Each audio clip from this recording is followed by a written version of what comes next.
So I think it's time for us to start. I know everybody coming in last minute. We have close to 400 registered. Usually 1/3 to 50% shows up in person. So we're going to have a large crowd and a lot of questions. We already have the Q&A board busy with all the welcomes from different countries. And please keep on putting your station in there as much as possible, okay? Ahmed, you got in and again, I'm not sure how you did that. You have two different channels right now. Is that okay for you? Yeah, the other one should be Auto AI. I think that's nothing. Yeah, that's fine. Okay, so I can take it out, or you want to keep? Yeah, you can take it out. Okay. Just keep me in. So take the other one out. Yeah. Okay, I just wanted to make sure that it's Okay. you staying. Okay, I'm not sure what. Okay, perfect. All right, so I would like to welcome everybody to the Scoliosis and Spine online learning. Good morning, good afternoon, good evening to everyone joining us from around the world. This is our year 9th with online scoliosis education. Over the past decade, we have built a global learning community and an extensive literature library, webinar library dedicated to scoliosis and spinal disorders. We truly believe that learning never stops and that scoliosis education should have no limits, no obstacles, or borders around the world. We believe reaching and teaching and uniting professionals to improve care. Today, SSOL participants from over 100 countries joining, and each month at our free webinar series, we have professionals joining in from 30 to 40 countries in average, and all eager to learn from leading experts in scoliosis and spine care. Our monthly webinars are available for everybody and no charge. We also offer certification courses. It's very popular. Excuse me. The On Method course, it's 100% online, where students from 5 continents join Dr. Jean-Claude de Mauroy and myself to an interactive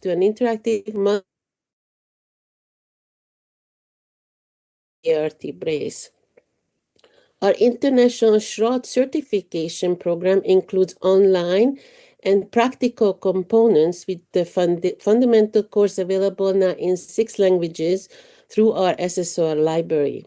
On our in-person courses, we deliver over 4 continents now by our experienced education team led by Dr. Hagit Berdyshevsky and myself.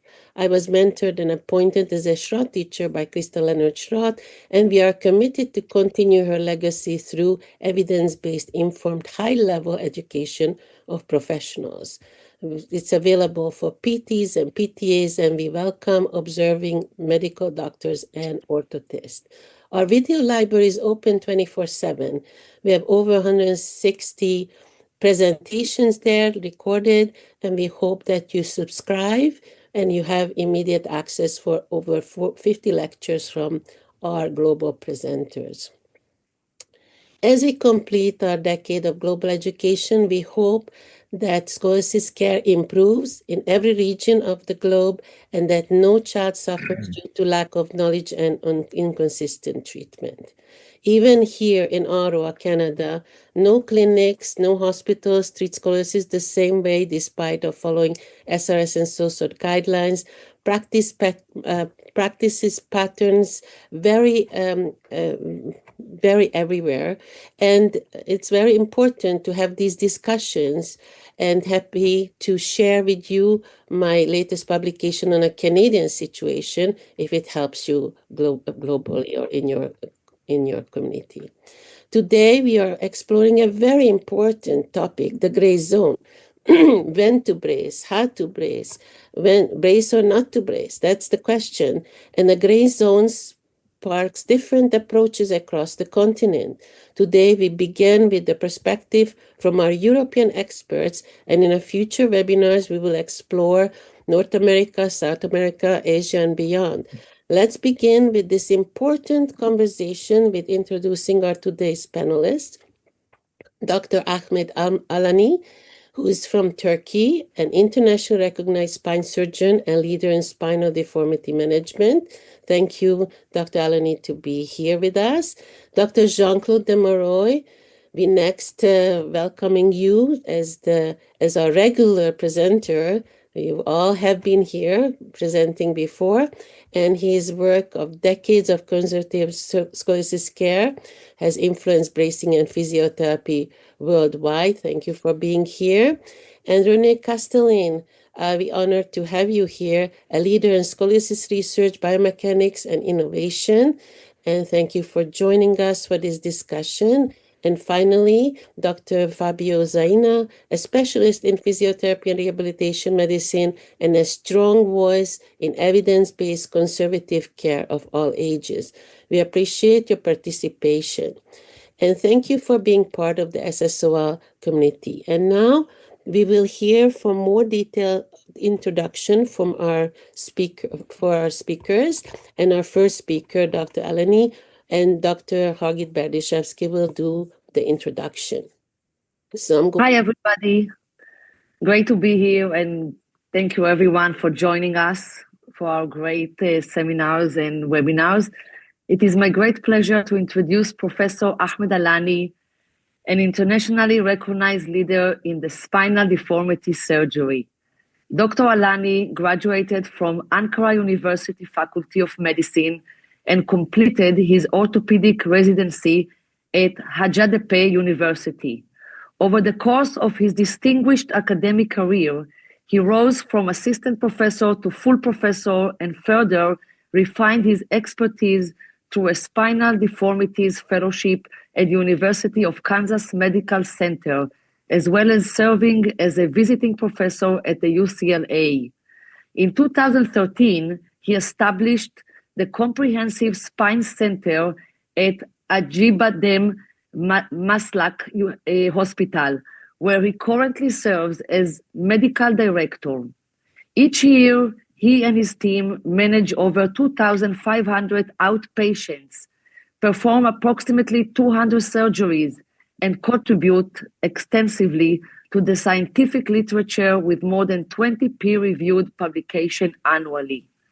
Professor Alanay is widely respected for pioneering vertebral body tethering surgery in Europe. He has served on the board of directors of the Scoliosis Research Society and was the 25th president of Eurospine. His leadership, innovation, and commitment to surgeon education have significantly shaped modern scoliosis care. Please join us in welcoming Professor Ahmet Alanay. Thank you very much. And we're going to have you share the screen. We'll Thank you. behind. Thank you, Hagit. Thank you, Andrea. Also, thank you for the very kind invitation. So you can see my screen right now, right? Okay, so yeah, so my topic today will be discussing on the gray zone in growth modulation, and I will question actually whether we are measuring it correctly and from the right skeleton markers. And I will actually approach the problem from a surgeon's perspective, of course, actually from a perspective of growth modulation, which is important also both for vertebral body tethering surgery and also for bracing. And here are my disclosures and nothing related with this topic. So when we are doing fusion surgery, skeletal maturity assessment was actually relatively simple. So we were using Risser menarche chronological age, and most of the time that was enough for the fusion surgery. The gray zone in fusion surgery was not really about growth, it was about timing diffusion. But when we started performing vertebral body tethering, everything changed. Because as you know, in vertebral body tethering, we use the growth for a spontaneous correction or growth modulation of the existing curvature, scoliosis. And because VBT forced us to respect growth in a way fusion never did, suddenly the question was no longer whether the child is mature or not, but rather how much growth is left, where is that growth occurring, and most importantly, will that growth translate into modulation? Or do we have any growth left to provide modulation effect? Because that is the main thing for the vertebral body tethering and non-fusion scoliosis surgery. So that is where the gray zone became really very critical and a challenging period for decision making. And I think this is, again, for not only VBT, but for brace treatment as well, as we are using also the modulation for the brace treatment. So for decades, research guided us. It was simple, practical, reproducible, but research was a non-axial marker. It was an appendicular marker, and it reflected iliac apophysis ossification, and it did not directly tell us what the spine is doing. In fusion surgery, that did not matter much, but in growth modulation surgery, it matters a lot. Because research 4 does not mean trunk growth is over. And in VBT, vertebral body tethering, trunk growth is everything. We started seeing when we were using, in the beginning of our VBT experience, the research sign, we have seen unexpected overcorrections, unexpected failures, different modulation patterns in patients with similar research scores. And we realized that research was not enough, especially in those patients in the gray zone. So then Sanders came in our practice, a simplified skeletal maturity staging derived from hand ossification. It was more comprehensive to predict the growth, and it correlated better with peak height velocity. It became extremely popular for VBT decision making. And yes, Sanders improved our predictions, as we have shown in our recent study. But even with Sanders, we saw surprises. And same Sanders stage, we have seen different curve behaviors, same growth, but different modulation. So the question became whether the appendicular skeletal maturity parameters were really reflecting spinal maturity. Or, in other words, are we measuring the wrong skeleton? We know from the Maglio studies that puberty is not a single peak. It's a combination of 3 micropeaks, actually. First peak, lower limbs. The second peak, trunk. And the third peak is the thorax. If we are using only appendicular markers, we may be correctly measuring the first peak, but we may be completely missing the trunk timing. And in vertebral body tethering, modulation depends on trunk growth, not the leg growth. So this conceptual shift was critical for us. So we asked ourselves, why are we not assessing the spine itself? And we have looked for a parameter which is showing the maturation as an axial skeletal marker. And then we found cervical vertebral maturation, CVM, which was widely being used by the orthodontists in the orthodontic literature. And they have shown that it correlated with growth, but it has never been evaluated in relation to spinal growth modulation. So we designed a prospective study comparing in vertebral body tethering patients the growth parameters, Risser, Sanders, Toki, and CVM, and looking at total height gain, leg length, and curve modulation after vertebral body tethering. And what we found was really very interesting. First of all, appendicular systems, Sanders and Toki, performed better for predicting the leg growth. That made sense. But when predicting the total height gain and trunk height gain, curve modulation after VBT, CVM performed as well or better than Sanders. So more importantly, as you can see in this figure, we observed both discordance and concordance between all the skeletal maturity markers. Trunk peak height velocity could occur before leg peak height velocity. simultaneously or after leg peak height velocity, meaning that a patient could be RISCER 4, Sanders 6, almost close to maturity, even post-menarcheal, but still having an axial growth potential. That is the gray zone for us for vertebral body tethering, and that is where decisions become critical. Look at this 14-year-old girl, 12 months post-monarchy, RISCER 4, Sanders 6, Toki 7, but CVM 4.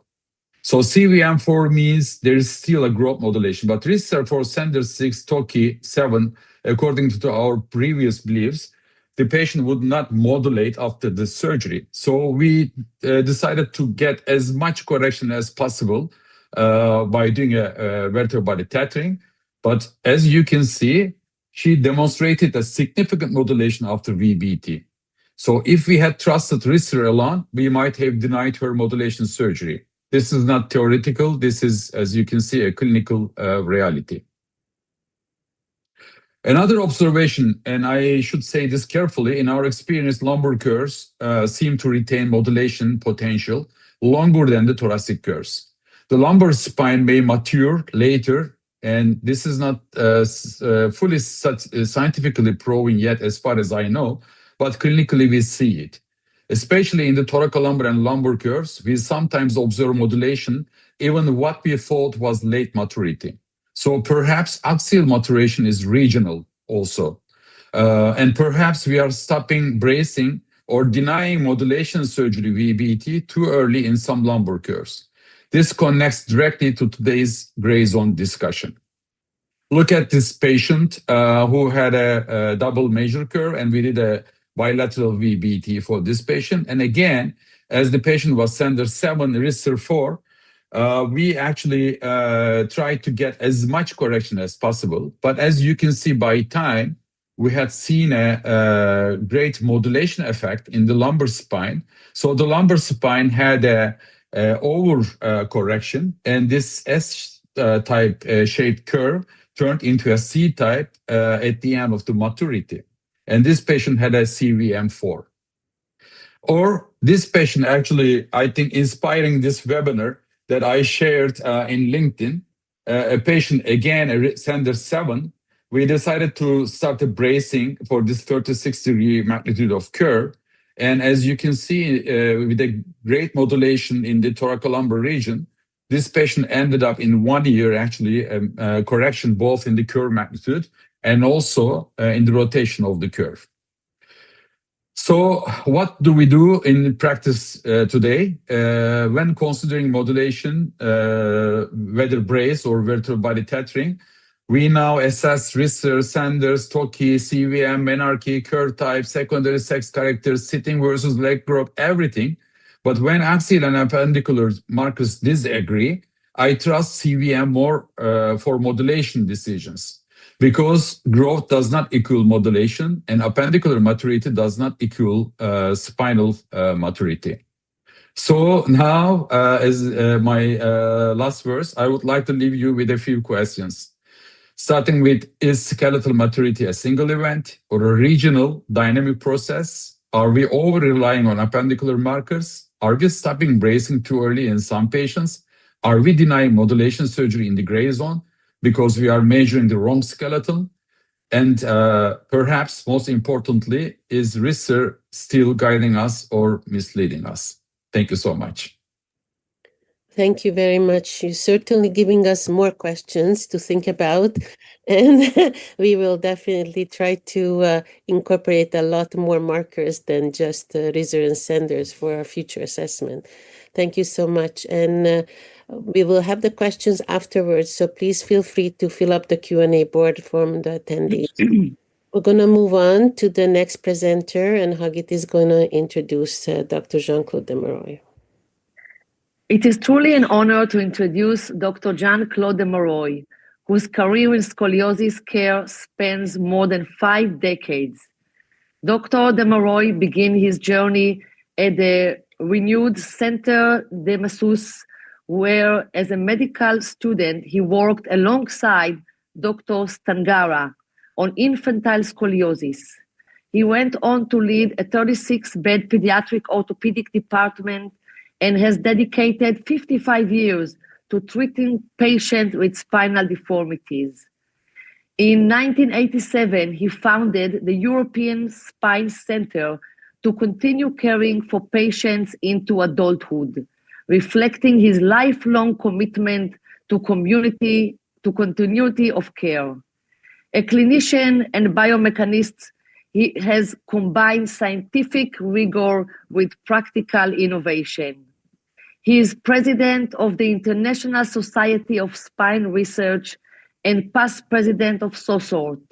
He is also the co-inventor of the Art Brace, a modern evolution of the Lyon brace concept that has influenced conservative scoliosis treatment worldwide. Dr. de Mauroy's career bridges history, biomechanics, and modern conservative care. We are privileged to learn from his remarkable experience. And we are privileged to have you on our SSOL as a teacher and leader of the Lyon method. Please join us in welcoming Dr. Jean-Claude de Mauroy. Thank you, Hagit, for this kind presentation. If it's possible, I will share my screen. The topic was all starts at RISER 5. And if we look at this picture, it comes from Dimeglio in France. You see that the growth of the spine here in green finished, but not in red, the pulmonary system, the thoracic cage. So sometimes it's necessary to change the brace to wait for the end of growth of the thoracic cage. The second next problem is the bone mass. You see the end of growth here, 15 years for girls and 17 for boys. But the peak bone mass is at 23, 21, 23.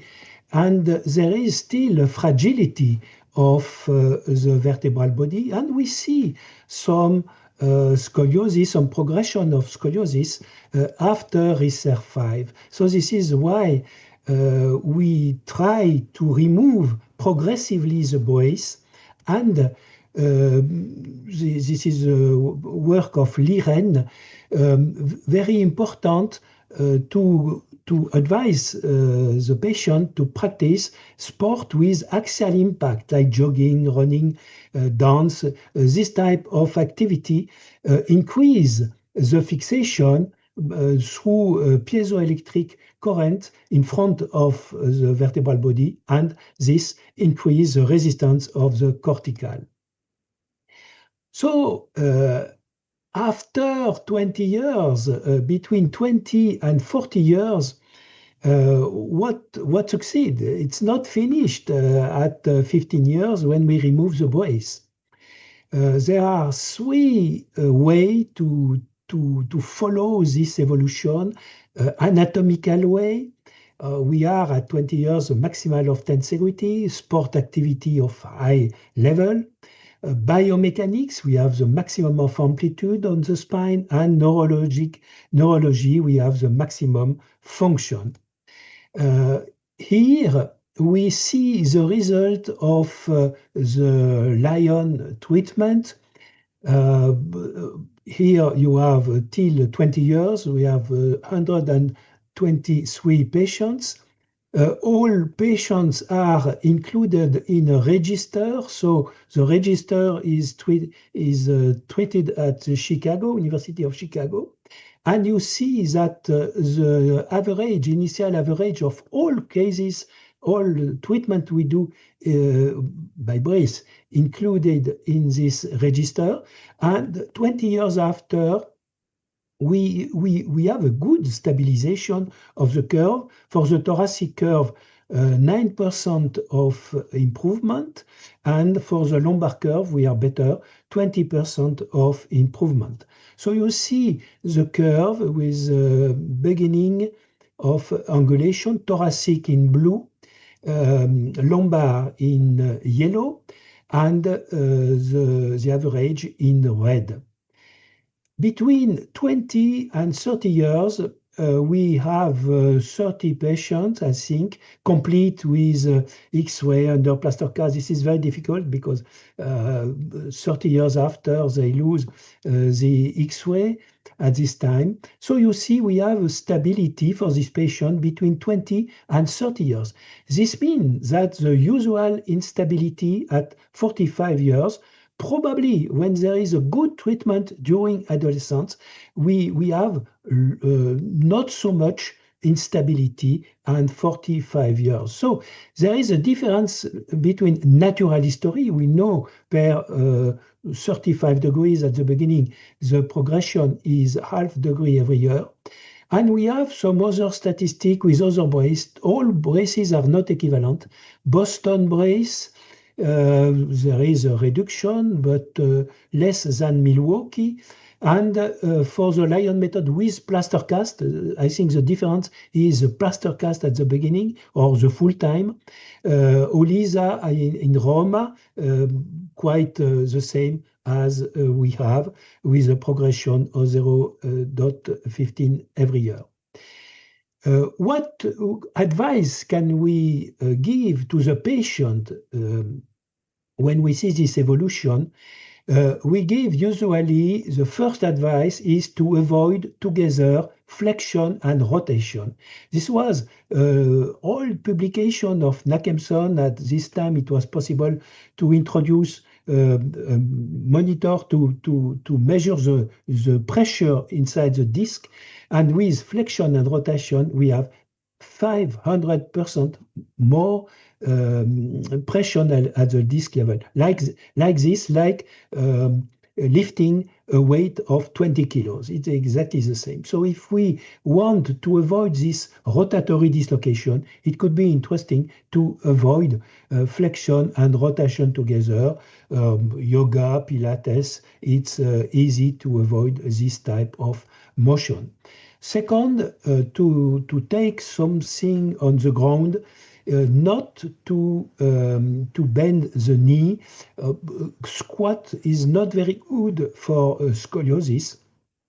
Why? Because in this position we have a tension between head and feet by the deep back line and also deep front line, and this tension increases the resistance of the spine.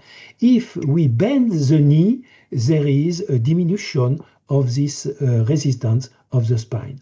So this is two advice we give to the patient at Research 5. Then usually we don't have an increase of progression with pregnancy, only with twins. When we see in the aspecting room this kind of device, probably it could be an increase of scoliosis. So 20 years with a good treatment during adolescence, quite no problem. Then begin between 40 and 60, sarcopenia. Sarcopenia is a characteristic of all person, even without scoliosis, but at 50 years. For scoliosis is at 40 years. At the biomechanical level, we have delordosis and retroversion. This is the risk. And neurologically, between 40 60, no great problem. So you see the sarcopenia, MRI at level L3, there is a great difference in the quality of muscles. Important to know that there is no secret to muscle growth, but the force generated by muscle fibers is the same if you realize active contraction or passive stretching. And important to understand that hypertrophy, we cannot increase the number of fibers because all the muscular fibers are at birth. And you can have hypertrophy both with heavy loads and lighter loads. For scoliosis, we choose lighter loads. The process is mechanotransduction. I don't insist on this. And you see, very important, you can have muscular hypertrophy, but not increase the number of muscular fiber. No second chance with muscles. And you see the motor neuron alpha. There is one motor neuron alpha for type 1 fibers in red, and another motor neuron alpha for type 2 fibers. And this is, I think, very important. During during growth, you see that it remains the same number of fibers, but with sport activity, physiotherapy, you increase the mitochondrial and nuclei, so you can grow, the fiber can increase length. And without sport activity, you have the same number of fibers, but less energy, less mitochondria, and less nuclei. For adult, there is a problem because with sport activity, you maintain the number of fibers, the quality of energy, mitochondrial, and nuclei. But if there is no sport activity, you lose the muscle fibers, and there is no, like I said before, no second chance.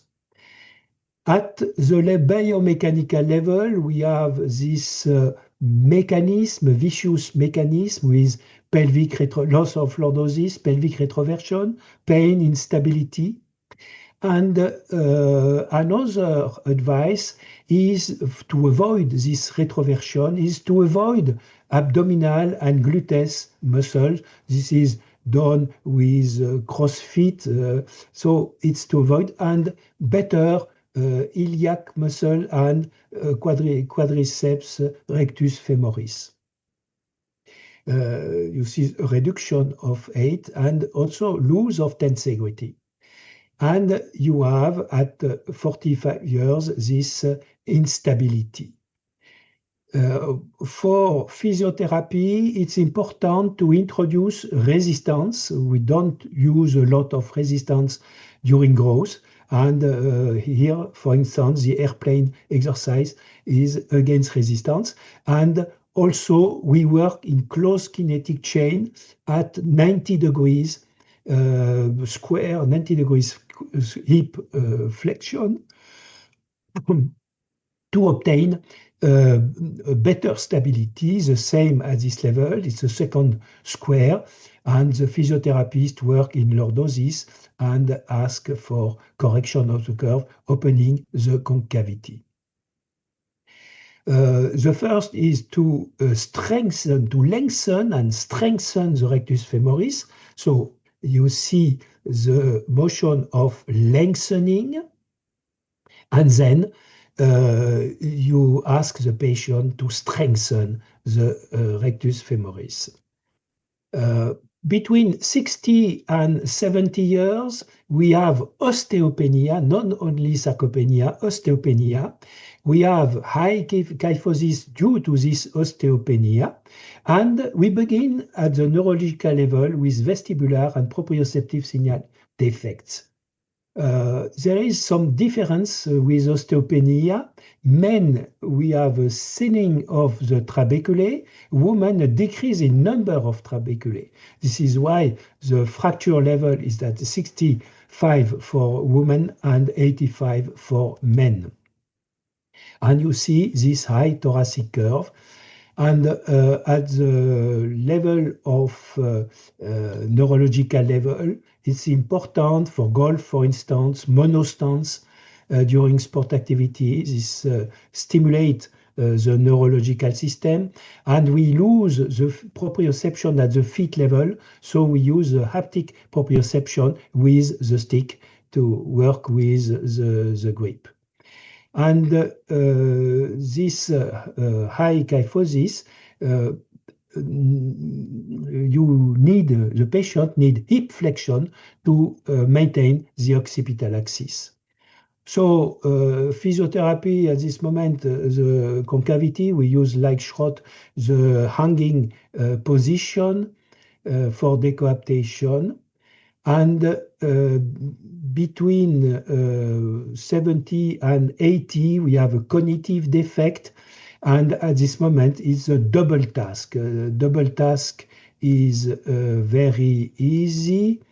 We see some imbalance. So you can count backward from 100. And with the Lion method, we use the level stick. So during the exercise, the patient controls the horizontality. It's a way to treat this cognitive approach. So you see the level stick at this level together with geometrical detortion. So I finish with this after 50, 55, we lose sometimes totally. And it was, I work in Palermo, in Sicilia, and there is a mosaic with only miracle with spine, is the Gospel of Saint Luke. And I hope that with braces, with good physiotherapy, we can also realize some miracles for our patient. Thank you for attention. Thank you very much for Dr. Jean-Claude for this lifelong learning of all the obstacles we have to face during our scoliosis and spinal journey. It's very educational. We have a lot of questions about your presentation, but I can encourage our attendees to attend the Leo Method course. So we cannot really answer details of your questions, so attend the Leo Method course for more learning. I'm going to pass the microphone over to Huggy to introduce our next panelist.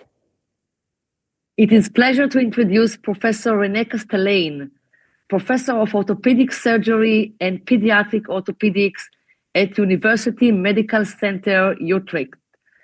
Throughout his academic career, Professor Castelein has focused on complex spine care, biomechanics, and the etiology and pathogenesis of idiopathic scoliosis. His work has advanced both surgical and non-surgical treatment strategies. He is co-innovator of two patented dynamic spinal implant systems, the spring distraction system and the double spring reduction, and co-founder of Cresco Spine, working to bring innovative scoliosis solutions to market. He also co-founded the Dutch Scoliosis Center for Multidisciplinary Conservative Treatment. Professor Castelein has published approximately 300 peer-reviewed papers, supervised over 30 PhD candidates, and co-edited the book Advance in Idiopathic Scoliosis Etiology. He currently serves as editor-in-chief of Spine Deformity, the official journal of the Scoliosis Research Society, and has received numerous international honors, including the Jean Dubasset Medal. We are honored to have such a distinguished leader in scoliosis research and innovation with us today. I'll welcome Dr. Castelein. Thank you, Hagit. And if you can share your screen, Rene.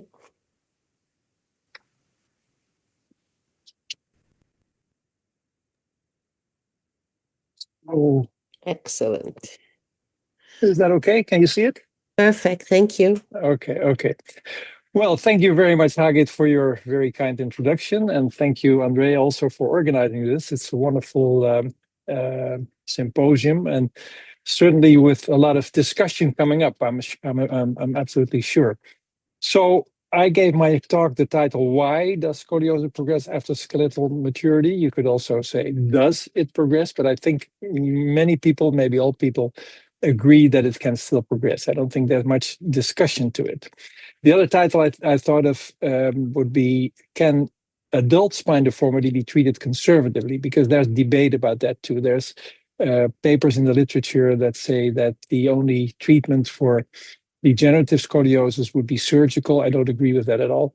I think that's a phase discussion. Once you see a spine or a patient with a spine that is totally dislocated all over the place from C7 down to the pelvis, then probably surgery is the only thing. But I think we need to invest much more in understanding the mechanism of adult scoliosis, because obviously this doesn't start with a rotatory subluxation. It starts with a minor event, usually at the lumbar level, L2, L3, where at that stage much more would be possible than eventually after waiting for the full picture to appear, where you have to do a fusion from high thoracic down to the pelvis.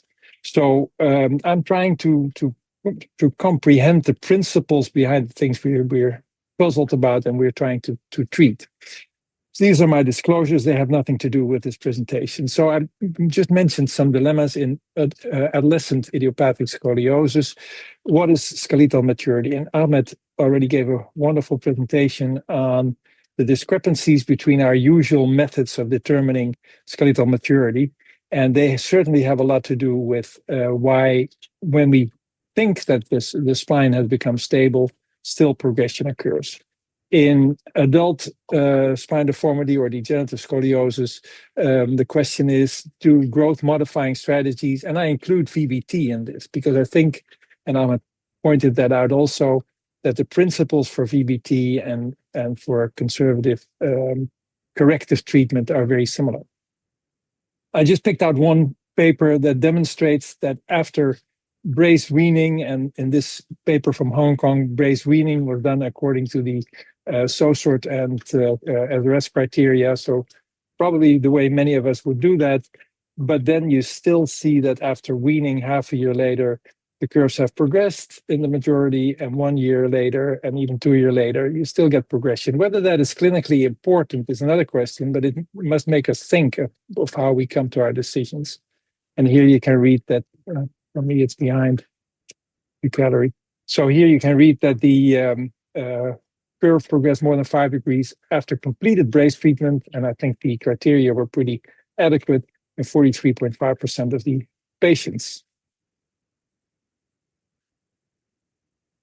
So the next question is, and that has to do with all this discussion of today, what are we trying to treat? And I think it's important to go into this to understand what we're trying to do, and then by understanding it better, maybe come to better paradigms and better flow charts as how to make our decisions. Is it bone growth that we need to treat, or is it soft tissues? And this is very much a debate, and this is not hard science, but I'll give you my opinion. I'll give you the direction that we are working on at this point.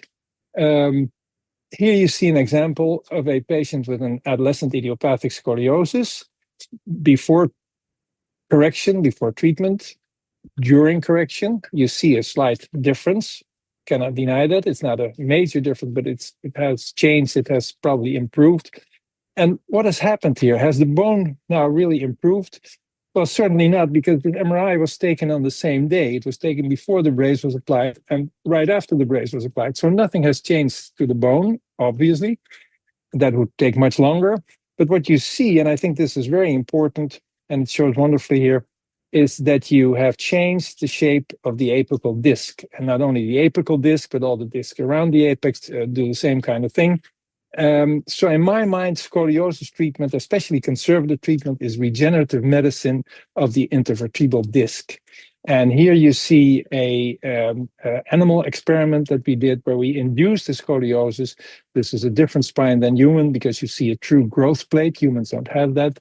They have more of an apophysis than an epiphysis, but doesn't make too much difference. The most important thing you see here is that the disc shape has changed, and the nucleus pulposus has shifted to the convexity of the curve. This is nothing new. This was described by anatomists already more than 100 years ago, but this is a modern way of saying something that some people have known for a long time.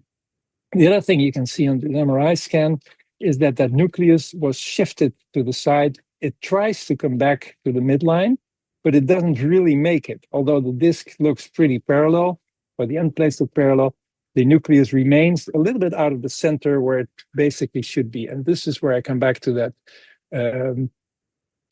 animal experiment where you see that that area where that disc came from has been filled up with connective tissue. What it is, we're not sure. It's probably something that has to do with the annulus fibrosis.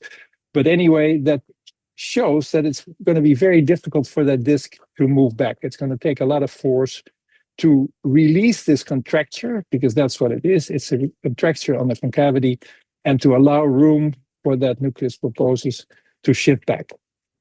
Now, we have to realize something, and this can be debated too, but I'm convinced that this is true, and we've published quite a bit on that also.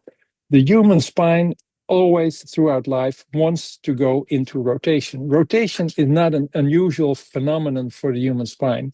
If this human spine would not have stabilizers, it would, in almost all cases, end up in a scoliosis anyway. So due to our human spinal biomechanics, which is totally different from other spinal biomechanics, not because we are bipedal, because many species are bipedal, but the way we are bipedal is very different. So the human spine always, and I put it bluntly here, black or white, but young and old, all these spines want to go into scoliosis. So the question should not be why does scoliosis at any age progress, but what prevents scoliosis from progressing? And which structure normally stabilizes the spine? Well, you can see that here. That is the intact disc. And the disc, in my mind, is much less of a shock absorber, but it's a ligament that stabilizes the spine. And here you see that that ligament has become insufficient, and that vertebra has dislocated away from the vertebra below. And if you look at the picture on the AP X-ray, you see that it's not only a shift, it's also rotation. So this spine has been more or less straight for a long time until the stabilizer was worn out, the disc. It starts to be unstable and it shifts, but more importantly, it goes into rotation. Very important to realize is that when you have a healthy disc, your torsional stiffness, we call that, in a study we did, we called it 100%. That's the healthy segment. Then once you get disc degeneration, a couple of things happen over time, but it goes to very unstable, less than 50, or almost, no, 54% of the original value. When the height of the segment has decreased, so your disc has collapsed. But then after that, there's always a stage where you get restabilization. You get ankylosis of the disc. It doesn't move much anymore. But obviously, it would be much better to have a non-moving disc in a straight spine than in this kind of a situation. And that's where our efforts at treatment should be directed. So the intervertebral disc for me is the target tissue. And we do a lot of studies right now on the intervertebral disc. The problem is that we know much, much more about the aging disc and not so much about the maturing disc. The aging disc, both biomechanically and histologically, and as far as imaging is concerned, has been described very well. But the developing disc, the maturing disc, is not very well known. We don't know for sure what a girl 8 years old, her disc properties are compared to when that same girl is 14 years old. So we did a study. Lorenzo Costa was the first author. He was a PhD student of mine, finished about 2 or 3 years ago. And we looked at the insertion, and now we're getting close to Ahmet Alanay's topic. We looked at the insertion of the disc, and that is called the ring apophysis. You cannot see that very well on a regular X-ray. So we looked at a database, an existing database of CT scans, where you could really very well, over different ages, evaluate the ossification. Here's no ossification. Here you see some ossification. These are the fibers of the disc that attach to the bone ultimately. In the beginning, it's cartilage. Now it's becoming a little bit of bone. Here it starts to fuse, and here it is totally fused. Of course, you could not do any study with CTs. We have never taken one CT scan for a study purpose. We've always used existing databases, but fortunately with bone MRI, and I'm a bit involved in the development of bone MRI is a technique where with artificial intelligence, you create CT-like pictures of MRI scans. And you can see on the bone MRI this structure pretty well. And you can see it, if you go back to the original MRI, you can see it also. So there are ways to visualize this without CT scan, without radiation. Now, this is a bit of a busy slide, and I'll go through it in a very easy way, because the only thing you have to realize is that how darker it gets, the more mature the disc attachment, so the ring apophysis is. So this is very mature, end stage, where the ring apophysis is fused to the bone. The lighter it gets, the less mature the ring apophysis is. Right here, it's very immature. So over time, when you grow older, it gets more mature. What Ahmet just asked was, are there different levels of maturation in the spine? Well, there are. And you can see here at the top, when these are already more mature, the ones in the mid-thoracic area, and once you get a little bit older, fewer ones in the mid-thoracic area, but also towards the lumbar area, are less mature than the ones higher up or lower down. So around the thoracolumbar area, the maturation is less advanced than in the upper thoracic or in the lower lumbar spine. Even though someone is RISR 3, which says something about the whole spine, it is something that depends on the different levels. So this is the normal population, CT database of normal patients, CT for trauma or pulmonary disease. This is a CT database, CT taken for navigation purposes, of scoliosis patients. And what you see immediately is that all these disc levels are less mature than in the normal population. So it seems to look, and this is only 2 studies that we did, but it looks to us a bit like the maturation of the disc in scoliosis goes slower. So that sounds like a mismatch between already mature loads. Someone has really grown pretty much, has gained weight, has gained length, but the disc is not yet so mature, and an immature disc is not so able to stabilize the spine. And this is where that is summarized. If you go through your growth spurt, you don't only have changes in hormone levels, these have been studied a lot, but you also gain weight. And if you do that while your spine is still not so mature, then the weight may become excessive. That is not unusual. We know that from Osgood Schlatter in the knee, and from the anterior inferior iliac spine, where the rectus works too hard, or the medial epicondyle of the humerus. There are many other syndromes, you might call it, where the force that is applied to an attachment is already much bigger than what the attachment can hold. And here you see the same mechanism. This spine was normal until a certain age, when the disc wear out and they go into this beautiful de novo scoliosis. So the mechanical properties of the disc in my mind determine the spine's power to resist that always present force that wants to induce rotation. And there are 2 periods in life where that can happen: in puberty, when the loads increase suddenly and the disc may not be ready for it. And once you get much older, the loads remain more or less the same, but the disc becomes much less stable. So the driver that ever-present rotation-inducing force, the protection, is the well-functioning and stable disc. So we don't need all these remote, as Ahmet also called, and I agree with him, criteria. Eventually, we should have something that is much more related to the spine. It is only stable when that disc has become stable. So in my mind, adolescent idiopathic scoliosis and adult spinal deformity are 2 ends of the same spectrum. The vulnerable disc must be protected. The shape of the disc must be normalized. So that means, in my mind, early treatment is a very good idea. If you know that a patient is going to have a progressive scoliosis, that's another debate, another topic. When do we know that? But once you, with your clinical experience, think, hey, this is going to be a progressive curve, there's no reason to wait until 25 degrees Cobb angle or progression from 25 to 30. You're basically missing a window of opportunity.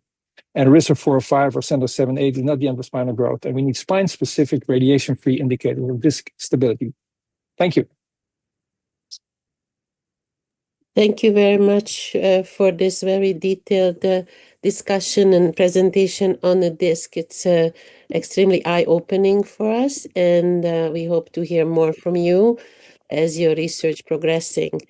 Now we examine bones, muscles, and disc, and we're gonna go into a different age group.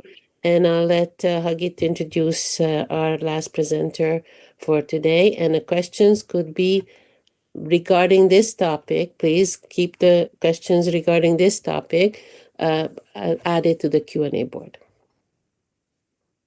Thank you. It is our pleasure to introduce Dr. Fabio Zaina, a leading specialist in physical and rehabilitation medicine with extensive expertise in scoliosis management. Dr. Zaina earned his PhD with a thesis focused on adult scoliosis and has been working since 2006 at ISICO, the Italian Scientific Spine Institute in Milan, where he concentrates on evidence-based conservative treatment of spinal disorders. He is deeply engaged in research and academic leadership. He serves as associate editor of the European Journal of Physical and Rehabilitation Medicine and has collaborated academically with Harvard Medical School, where he has been site director of the SSOL group for the Principles and Practice of Clinical Research course. Dr. Zaina has authored 170 PubMed indexed publications and has received multiple SSOL awards recognizing outstanding research contributions. A past president of SSOL, he remained an active and influential voice in the international spine societies. His work has been instrumental in strengthening the scientific foundation of conservative care. Please welcome Dr. Fabio Zaina. Thank you, Hagit. Thank you. Thank you very much. Can you hear me? Yes, very good. Yes. Thank you, Andrea. Thank you, Hagit, and welcome everybody. I'm very happy to be here with you today and with this special panel of experts. It's my pleasure to talk a little bit about one of the things we've been working on recently, both on the clinical and the research side, which is adult bracing, which is something very, very common in the world, but not so much focused on in terms of research. I have nothing to disclose about this presentation. So speaking about adult scoliosis, we had already a big introduction and a very interesting presentation by Dr. Castelein. We are talking about the three-dimensional deformity, which is a very frequent spinal problem in the general population. The symptomatology is quite variable, with some patients doing really well and others with really impaired quality of life.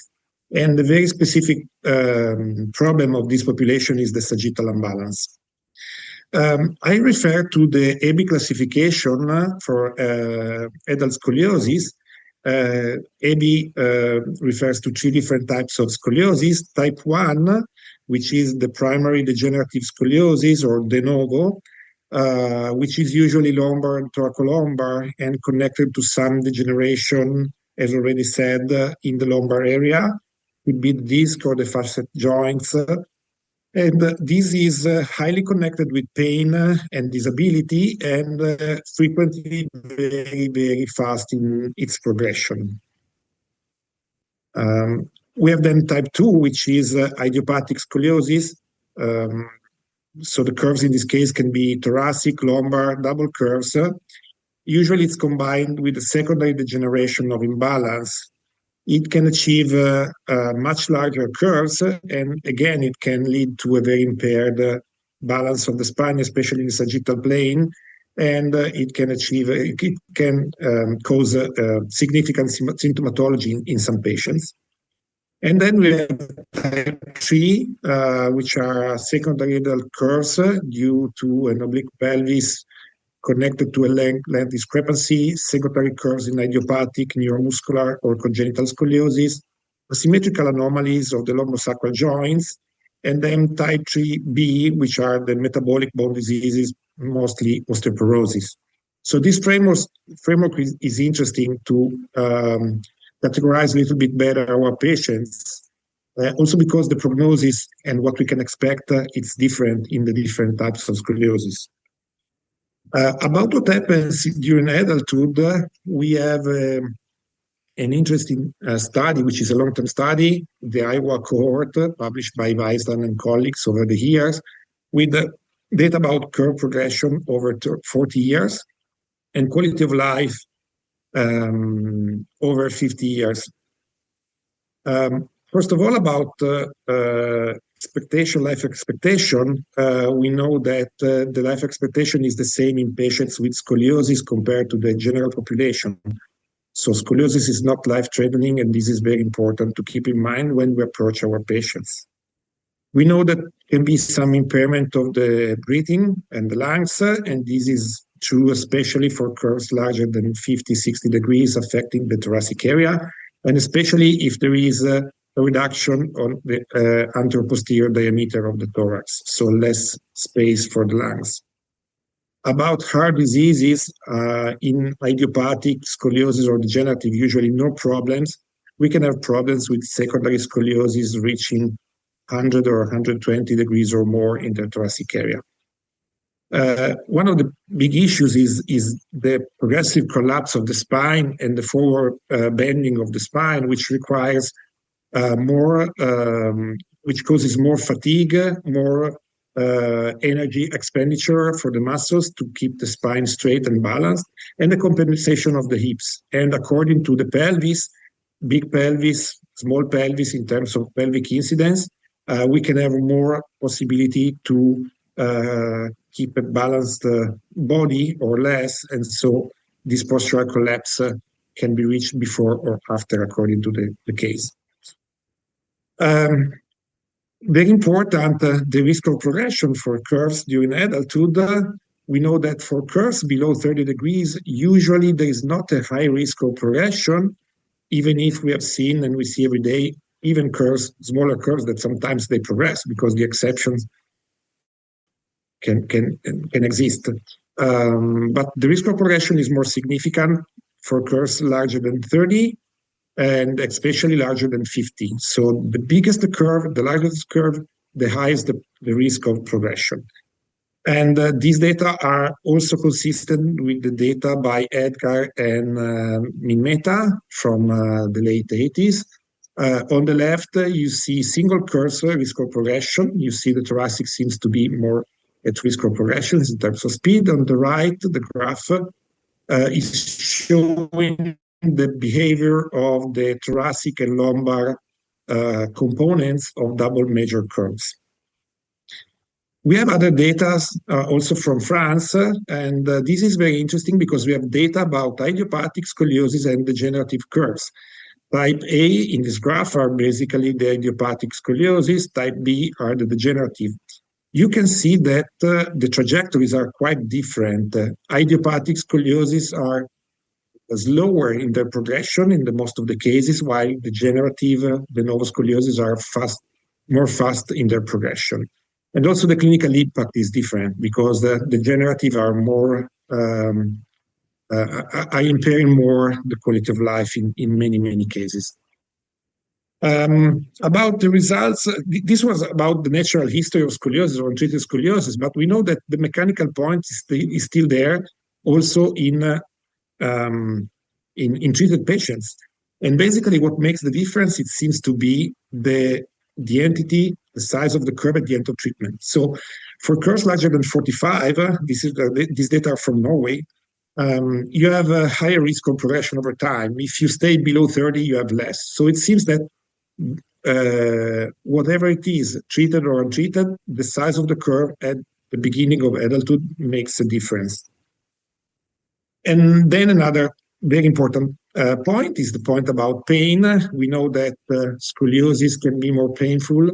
Usually it's a very specific pain, even if patients can have also a common non-specific chronic back pain. We know something about the pain localization from a systematic review. In scoliosis, usually the pain is more asymmetric, and in case it's radiating, is more frequently radiating in the frontal area of the thigh. While for non-specific chronic back pain, it's more symmetric, bilateral in the lower area of the back, and the radiation is more posterior, usually to the thigh and to the leg too. And we know also that patients with scoliosis more frequently need to change position, can have limitation in sitting and standing, if it's prolonged. They experience also limitation in lifting and in travels. So being this the general picture and the general problem, what do we know about the conservative? Because we know that for somebody, surgery is a very good solution, but not for everybody. We have, for example, the elderly and have a really high risks in case of surgery. We have patients who are not willing to be operated. There are problems connected to the cost. So we need to provide also alternatives. It's not just about surgery, of course. We know that specific scoliosis exercises can provide a reduction of the speed of progression of scoliosis and can improve also quality of life and pain. About bracing, which is a big part of this presentation, a systematic review dating back a few years ago, we have seen that there was not so much about bracing, despite the fact that many people around the world are doing bracing for adults with scoliosis, not just for kids.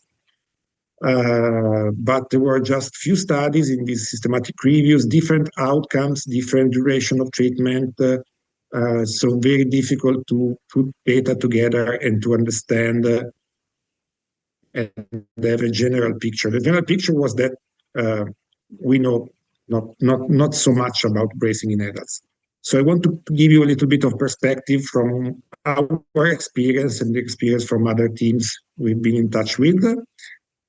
And one very interesting paper comes from Clemens Palazzo. It's a retrospective study. And in their group, they use these braces. They are custom made. They are not aggressive. They are quite soft. They just try to keep the posture and the alignment of the back. They are used few hours during the day. And they have found that with this kind of brace, you can slow down the progression, both of the degenerative scoliosis and idiopathic scoliosis during adulthood in a very significant way. In terms of single patients, you see that there were some responding better, other less, but there was a general very positive effect with this kind of bracing. We tried to use different tools in our experience. We used the PIC brace, now called the 3-point system, from an American company. And with this brace, we studied 20 patients with back pain and impairment of the quality of life. What I found is that in 1 month, you can improve significantly the quality of the pain in these patients, but you can achieve big changes in terms of quality of life. Maybe the dosage, which was just 2 to 4 hours per day, maybe the duration of treatment, we don't know. But improvement in the pain, not so much in quality of life, not statistically significant. After that, we produced another paper about nighttime bracing, applying custom-made braces, and we have found that we can achieve similar results in terms of pain with this kind of nighttime bracing compared to the off-the-shelf braces, the PIC brace. And this is very interesting because it's a totally different approach, and it helped us also to apply the braces also to younger patients that were not open, were braced during the day, or the brace were maybe too big for them, too evident that they were not willing to do that. So this is interesting, and now we are trying to use it more and more. This is the first case we braced. This is just 3 millimeters polyethylene custom-made brace, and thanks to this, we achieved important results on improving pain. We can see different versions because it's custom-made. So according to the body, we can achieve more or less correction of the posture. Some patients, especially the younger, are more balanced, others are less balanced. So this is the results. And it is well received and well used so far. You can see some of the x-rays of these patients. I mean, there are big curves, about 50, 45, 50 degrees or more. We have started also doing some in-brace x-rays to understand what's the potential for correction, realignment of the spine when they wear the brace. We will see in the future the results in terms of stopping the progression or improving a little bit the alignment of the spine. We will see. For now, we are just trying to restore the lordosis as much as possible and rebalance the trunk over the pelvis. There are other tools. This is another Italian brace called BJM1, and this is a very interesting tool working on different principles. It's very effective, especially when there is a forward bending of the trunk. And just to finish, I want to show you a clinical case of a patient that used a mixed approach. This lady, which was about 63 when she started with us, with a severe scoliosis, had a progressive collapse of the spine, despite she was wearing a full-time nighttime brace and doing the exercises. At the beginning, the balance was not bad with the brace on, but despite the brace, she started collapsing more and more and more.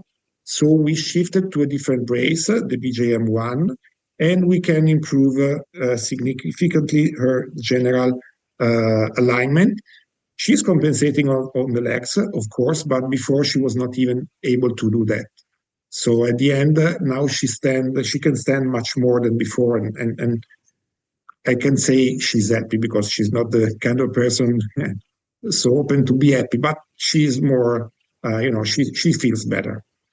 And you can see also in the X-ray in the center and on the right side the changes in the posture. He's using the compensation on the hips, of course, but we are doing something to help her to have a better quality of life and balance. So in conclusion, the patient management during adulthood is quite complex. It depends on age. You can use the full-time, the part-time, during the day, during the night. We are still working on understanding which is the best protocol for each single patient. And we are very open to explore with patients and follow their feelings and customize the treatment much more than with kids, where we have protocols that we know that work. And so we are more stronger in guiding them. It's very important, the sagittal balance and the coronal balance, so we have to keep them in mind, the both of them, according to the single case. The rigidity is a big issue, unfortunately, but there are some patients that are very old, very rigid, very unbalanced, and so it's worth trying even with the brace, because otherwise we have nothing for them. The autonomy can increase largely with the brace, and this is one of the goals. About the progression, we are still at the beginning of the journey to try to understand this. And finally, the acceptability, which is a key factor. We always discuss with patients to understand if they are prone to use this kind of approach or not. And the final decision is always of the patients because it's their life and their quality of life. And thank you very much. It's all from my side. Thank you very much, Fabio, for this very detailed presentation on the adult scoliosis. And I wish most of you asking the questions not by email, but in a Q&A board. We have questions by email. I will read them up in a minute. And thank you, Rene, finding the Q&A board and answering nonstop for all the questions regarding the disc and all the questions regarding not exactly this topic today. So we have a first question here, and I'm going to ask everybody to turn on their cameras, and all the panelists will be able to answer a short answer for the same question. We have, let's see if everybody is here now. Good. We have the first question, and we're going to ask one by one. Rene, maybe you're missing your camera still. Andrea, I think you may have turned it off. I cannot turn it on because it says that the host. Yeah, let me see. Yeah. Okay, perfect. Yeah. So welcome everybody. Here we are.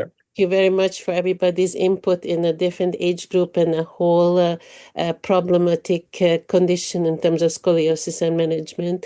The first question is regarding when to brace a teenager in terms of a cup angle. We're going to start from the beginning. An example, a 10 years old with a 22 cup degrees curvature.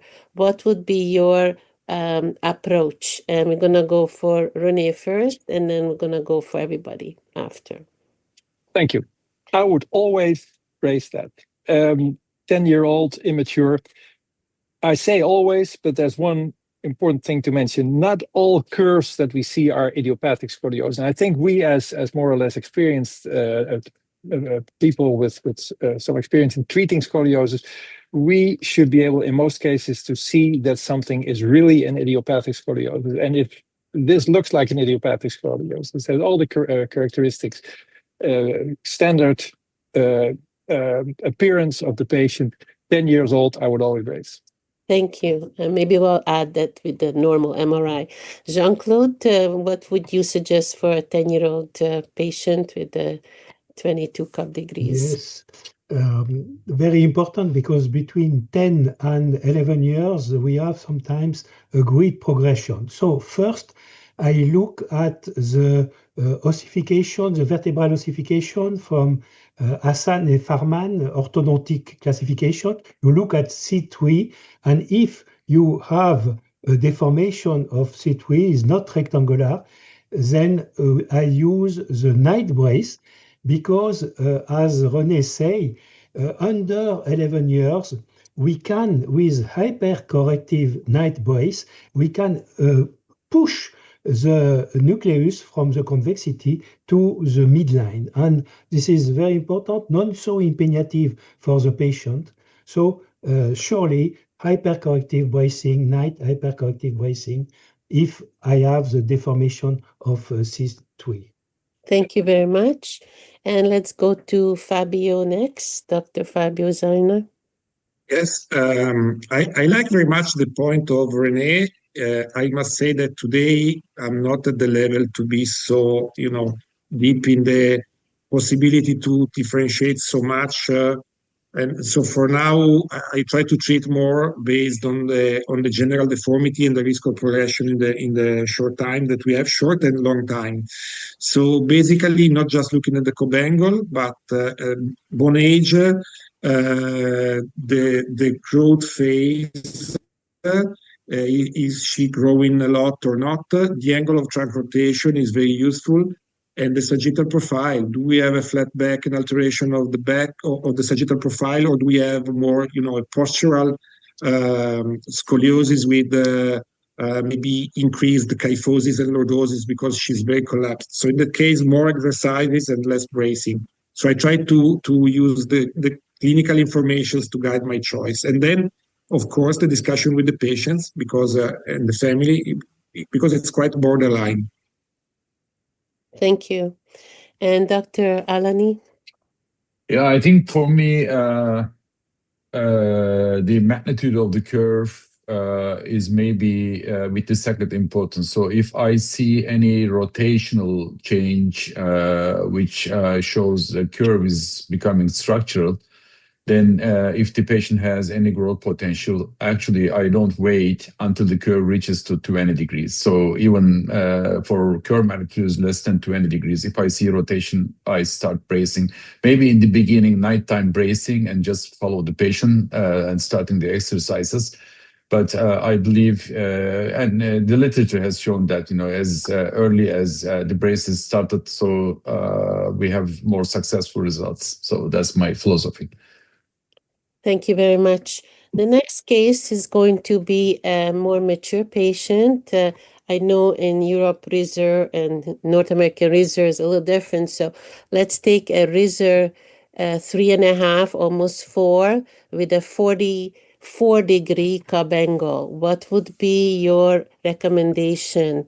Let's start with Dr. Castelein again. So 44 degrees RISER 3 plus. Mm-hmm. Yeah, that's a difficult one. I think if you would end your growing period, whenever that ends, with a curve in the 40s, there's a big chance of progression. So the patients should know that. So the discussion will be continue bracing to give them a number more years with a flexible spine, knowing that the chance of further progression is real. Or if the patient would object to the appearance or other arguments, I would not even be against surgery. And then I think, but that's Ahmet's topic, tethering, well, RISER 3, well, you showed, Ahmet, that could be tethered also. So tether is a serious option for me also. Thank you. Let's continue with Dr. Alanay, just to continue the thoughts on that. Yeah. So as I mentioned in my talk, after I started my practice with VBT, RISER is no longer valid for me. So I don't really rely on the RISER. So I need to see at least the Sanders classification and also the CVM. Then if Sanders 3, the RISER 3, which might be sometimes Sanders 3 or CVM 4, then it's a 40-45 degree curve is a big dilemma for me, because as Rene has stated, VBT may be an option. And then in that case, I discussed with the patient about VBT, because that's the very narrow window period, especially for the thoracic curve.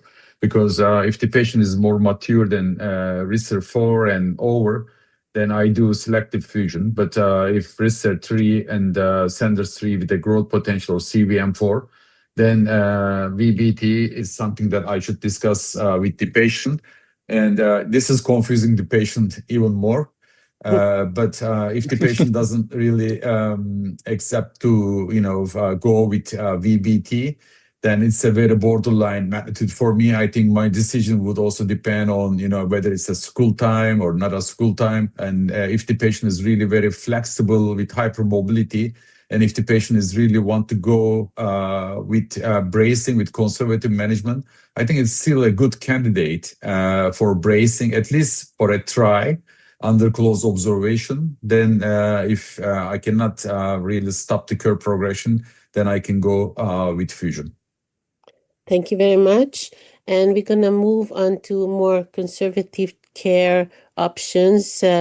Maybe Dr. Jean-Claude. And Fabio, can I ask you to stop sharing your screen? It's a green button somewhere, or red on the top. So Dr. Jean-Claude, what would you suggest to this almost mature patient, important scoliosis? I see only patients who don't want surgery. So the indication Me too. is conservative treatment. But what is interesting are the results on the register, the results from Chicago. And for scoliosis, more than RISER 2 and more than 40 degrees, we have the possibility to avoid surgery in 90% of cases. Only 10% the treatment fail, and it's necessary to make surgery. So there is a possibility with conservative treatment. Thank you very much. And Dr. Zaina, what would you suggest for this almost mature patient? Yes, also for me, they usually come to us asking for something which is not surgery. And I have no doubt to give a try with a full-time brace. And what I can tell the patient is that in 5 months, I can tell them what can be more or less the final result of the treatment. Because we have published that our 5-6 month results, especially in a patient as mature as this, is very, very predictive of the final result of the endo treatment in case they do the treatment in the proper way. So in 6 months, they can have an outcome, and then they can decide. They are happy with the result of the bracing, they can go on. They are not happy, they can go for surgery. But I think we have a very, very high probability at least to stabilize for the moment, but we have good chances also to improve. In our statistics, we have an average improvement of 8-10 degrees. It's average, somebody doesn't improve. And we have 3% of patients who improve 20 degrees. So if this patient is the one in the 3%, that would mean to end the treatment around 25, which would be wonderful. Maybe she's not, but it's worth to try. You never know before. Yes. And it's probably very important to check the rigidity of these patients and the curvature. The next case will be let's say 55-year-old female with frontal and sagittal plane imbalance and a 3D listhesis with some pain, minimum pain, very active. What would you suggest for this patient? We can start with Dr. Castelein. So 55 or somewhere in that ballpark, and not much pain, but she had a rotatory subluxation. Rotatory subluxation as well as frontal plane and sagittal plane imbalance. But not many complaints. No, and active. Yeah, not yet. I don't think I do anything. I just let her lead her life. Okay, thank you. Dr. Alanay? Yeah, I think it's the same for me because, we are doing a surgery to improve the quality of life. So her ODI is not really very high, something like 60 or over 50. Then I think I would just observe and start physical therapy to strengthen, the muscles and just observe him. Thank you. And Dr. Jean-Claude? Yes, we have in Lyon 150 adult hard brace. We use a version of the hard brace. The idea is with a metallic bar to maintain the sagittal plane. So this is the advantage of the Lion system. And we use polyamide 3 millimeter laterally to let some mobility in the frontal plane. And the treatment is for 6 months, 3 weeks full time, and then 4-6 hours every day, and during 6 months. And usually we fix the instability. Thank you very much. And let's move on to Dr. Zaina. I'm not sure about the age. I didn't understand the age of this patient. It's 55 years old, female with the frontal plane. 55 years. Yeah. Post-menarche, rotatory dislocation, frontal plane and sagittal plane imbalance, still active but progressing. Yes. So, of course, I discuss about the surgical option to understand what she's thinking, if she's thinking about that or not. If she's not interested in that, for sure, I would start with exercises and we can discuss eventually nighttime bracing, for example. And again, to tell her that in this case, in adults, to understand the outcome, I think I need at least a couple of years to understand if we can do something to change. Because if just in few months you cannot understand if you achieve real stability or a couple of degrees of change in the X-rays doesn't mean anything. You need longer follow-up time. But I always speak clear about the option of surgery because I want them to be very committed to their choice and not in a way that they don't miss the window for surgery in case they want to do that. I want them to decide with all the information and eventually speak with the surgeon. As a second opinion, that's a good suggestion. Now let's jump into older age group. We have 2 more questions. One for an 80-year-old patient who has severe scoliosis all her life and now is not a candidate for surgery, but progressing with severe pain. What would be your approach? Is there any option to halt any further progression for an 80-year-old patient? So let's For go me, to Rene. Do you see very old patients, Rene? Me? Yeah. Yes, I see them. Well, that's a very difficult situation, almost no-win situation. And I think you say she cannot have surgery. Well, there are 80 years old patients that can certainly have surgery, but if you say she cannot, so there must be severe comorbidity. So that means, first of all, I'm not a big fan of these extensive surgeries. I think they really lead to a lot of morbidity, although they have been shown to improve the quality of life, of course. So surgery is an option unless the patient cannot survive a big surgery. So then what you have is symptomatic treatment. And that goes from exercises to strengthen muscles, which is not easy at the age of 80, to improve posture, to bracing. Bracing would certainly have a place in my mind. And then also the pain doctors trying to alleviate pain from maybe impinged nerve roots and things like that. So that's a big analysis, but exercises, pain medication, brace, pain doctor. Thank you very much. And Dr. Alanay?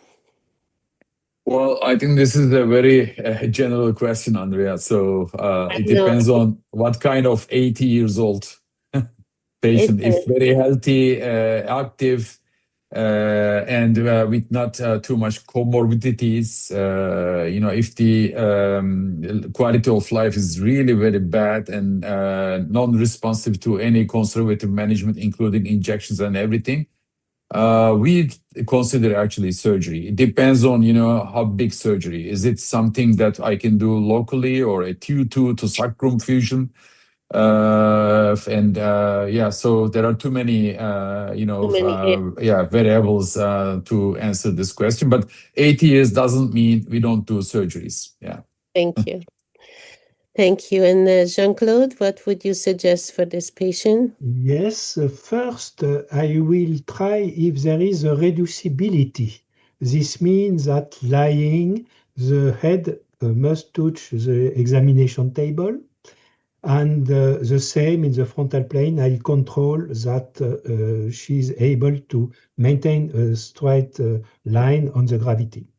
Second, if there is a reductibility, I lift the patient under the shoulder and I ask her if pain is better, if there is a release of pain. If yes, I try to make a brace. But reducibility and release of pain with lifting under the shoulder. Thank you. Dr. Zaina? Yes, for me, so first, try to understand, like my colleague said, what kind of patient it is. And for example, if she's able to do exercises or not, if she can follow. So that is part of the treatment for sure. And then I think in that case, a brace would be very helpful. And I would discuss with the patient the strategy. If something during the night, something during the day, something during the night, and some hours during the day, I try to customize very much the treatment. And also in terms of building the brace, it depends a lot on the flexibility, as Jean-Claude was saying, because I brace also rigid patients if there's no other option. It's more challenging, but I do that anyway. What you can achieve is totally different. But, you have to do something to try to improve the quality of life of this patient. So you discuss, you try, and then it depends on the basic condition. Thank you very much for all of you. As today we are concluding this gray zone discussion, we know that gray zone will exist and will continue to exist in surgical and conservative care as well. This type of discussions and information is extremely helpful for our practitioners around the world. And these conversations are very important to unite the knowledge and try to treat the patient the best we can. Clearly, everybody has an individual assessment and individual goals discussed with the patient, and it is very important to have the patient come with an educated consent for the treatment options presented for them. So with further questions, many of the questions are here, but maybe not as specific for the topic. And thank you, Rene, for very actively answering to many of these questions. So if you have a question and you haven't had the question answered, you can email us at ssolglobal@gmail.com. We can connect you with the specific presenter regarding your topic and questions. And please visit the SSOL library, AIS. There are lots of discussions and presentations there regarding activities, regarding early onset scoliosis, regarding all the different topics you're bringing up in a Q&A board. So please further educate yourself in the topic you're interested in.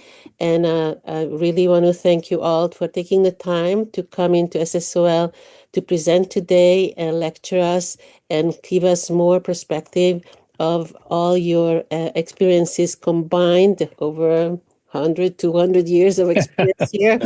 So it's really important for us to continue these discussions as we reach and teach around the globe.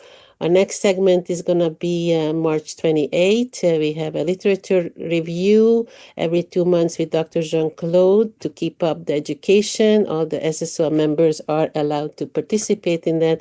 And we're also going to explore more on muscles and muscles in terms of scoliosis musculatures as well as the metabolism of the scoliosis. So keep checking into the future webinars, and we hope to have you all back again, as you have been very consistently coming back, as we need to learn more about your expertise. And I wish everybody have a great weekend, hopefully warmer than us, and enjoy it with your family. So thank you so much for every one of you to join us today. Thank you. Thank you very much, guys. Thank you Thank very you. much. Bye. Thank Have a you. good night, Bye-bye. everyone. Have a nice Okay. weekend, everyone. Have a nice day. Bye-bye. Okay. Thank Bye-bye. you. Great to see you all. Bye. Recording